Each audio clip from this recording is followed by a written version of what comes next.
అమెరికాలో ఒక తెలుగు విద్యార్థి చనిపోయారు. ఖమ్మం జిల్లాకు చెందిన విద్యార్థి కిరణ్ మిస్సౌరీలోని స్విమ్మింగ్ పూల్లో మునిగి చనిపోయాడు. సెయింట్ లూయిస్లో ఇంటి దగ్గర స్విమ్మింగ్ చేస్తూనే మునిగారు కిరణ్. అక్కడికక్కడే చనిపోయారు. కిరణ్ స్వస్థలం ఖమ్మం జిల్లా కల్లూరు మండలం చిన్న కోరుకుండి. కిరణ్ మృతిని ధృవీకరించారు షికాగోలోని భారత కాన్సులేట్ కార్యాలయ అధికారులు. కిరణ్ ఎలా చనిపోయారు?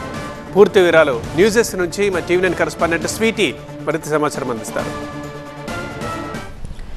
అమెరికాలోని మిజోరీ స్టేట్లో సెయింట్ లూయిస్లో ముగ్గురు భారతీయ విద్యార్థులు స్విమ్మింగ్ పూల్లో స్విమ్మింగ్ చేయడానికి వెళ్లారు. కానీ అక్కడికి వెళ్ళిన తర్వాత ఒక విద్యార్థి నీట మునిగిపోవడంతో అక్కడికక్కడే చనిపోవడం జరిగింది. స్విమ్మింగ్ పూల్స్ మామూలుగా మనం చూసుకుంటే 5 అడుగులు ఉండడం అనేది సేఫ్టీ. ఎందుకంటే 5 అడుగుల్లో కనుక స్విమ్మింగ్ పూల్లో స్విమ్మింగ్ చేస్తే స్విమ్మింగ్ వచ్చినా రాకున్నా కూడా సేఫ్టీ అని చెప్పుకోవచ్చు. కానీ ఈ ముగ్గురు విద్యార్థులు వెళ్ళిన స్విమ్మింగ్ పూల్ దాదాపు 8 అడుగులు ఉండడంతో 8 అడుగుల లోతులో ఒక విద్యార్థి నీట మునిగిపోయాడు. అతన్ని కాపాడడానికి మిగతా 2 విద్యార్థులు కూడా సహాయం చేయడానికి చూస్తున్న పరిస్థితులు ఉన్నప్పటికీ కూడా ఆ ఇద్దరికి స్విమ్మింగ్ రాకపోవడంతో అతను అక్కడికక్కడే మరణించడం జరిగింది. ముఖ్యంగా చెప్పాలంటే నిస్సహాయ స్థితిలో ఉండిపోయారని చెప్పుకోవచ్చు.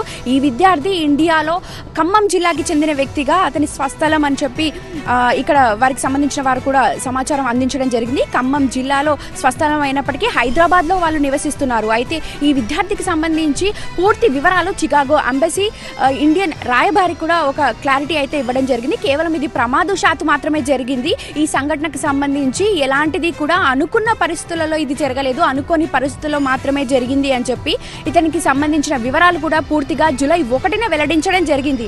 అయితే ఇతనికి సంబంధించిన డెడ్ బాడీ ఇండియాకి రావడానికి 3-4 రోజుల సమయం అయితే పడుతుంది అని చెప్పి ఒక క్లారిటీ అయితే ఇవ్వడం జరిగింది.